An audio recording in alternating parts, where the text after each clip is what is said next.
Assalamualaikum warahmatullahi wabarakatuh. Selamat pagi, selamat siang, atau bahkan selamat malam.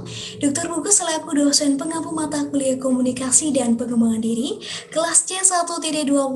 Sebelumnya, perkenalkan saya Amalia Nurrahma, izin mempresentasikan tugas mengenai poster diri dalam kurang lebih 5 menit ke depan. Untuk bagian yang pertama adalah profil MBTI saya, di mana saya sendiri memiliki kepribadian jenis ENTPT. Jadi huruf E sendiri itu mewakili kepribadian extrovert, di mana saya lebih bersemangat menghabiskan waktu dengan orang lain, atau dalam kata lain itu berorientasi pada kuantitas interaksi sosial. Contohnya saja, saya tuh lebih suka menghabiskan waktu dengan berkumpul bersama teman-teman, dibandingkan hanya berdiam diri di dalam kamar saat waktu senggang.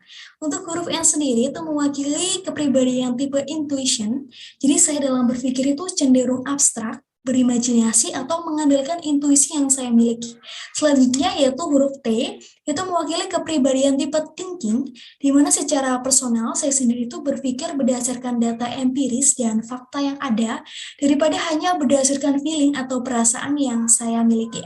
Selanjutnya yaitu huruf P itu mewakili kepribadian tipe perceiving, di mana saya itu cenderung fleksibel dan adaptif, intinya menyesuaikan dengan kondisi yang berubah-ubah.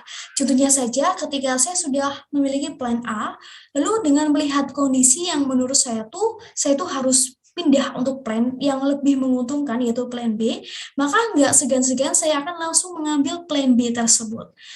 Lalu untuk bagian yang kedua adalah mengenai Johari window saya. Untuk bagian open area atau bagian yang saya ketahui dan orang lain ketahui adalah yang pertama adalah good at public speaking. Jadi saya suka berbicara di depan umum. Yang kedua adalah extrovert karena memang dari hasil MBTI saya itu menunjukkan extrovert.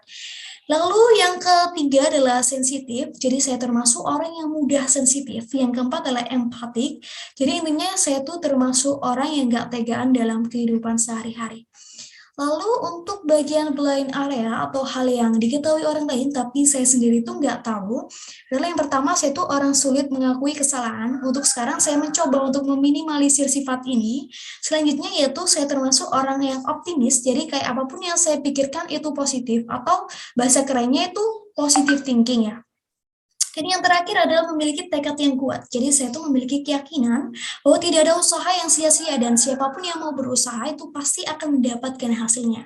Untuk bagian dari hidden area, atau saya tahu tapi orang lain itu nggak tahu, adalah yang pertama, saya itu sebenarnya orang yang mudah menangis. Lalu yang kedua adalah orang yang mudah mengeluh.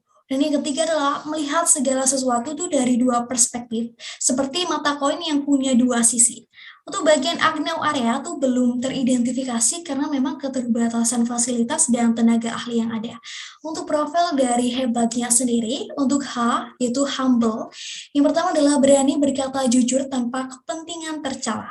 Yang kedua adalah tidak sombong atas segala pencapaian dan ilmu dan menerapkan ilmu padi itu semakin berisi, semakin menunduk. Untuk poin E atau excellent, yang pertama adalah mendukuni ilmu prodi dengan sungguh-sungguh.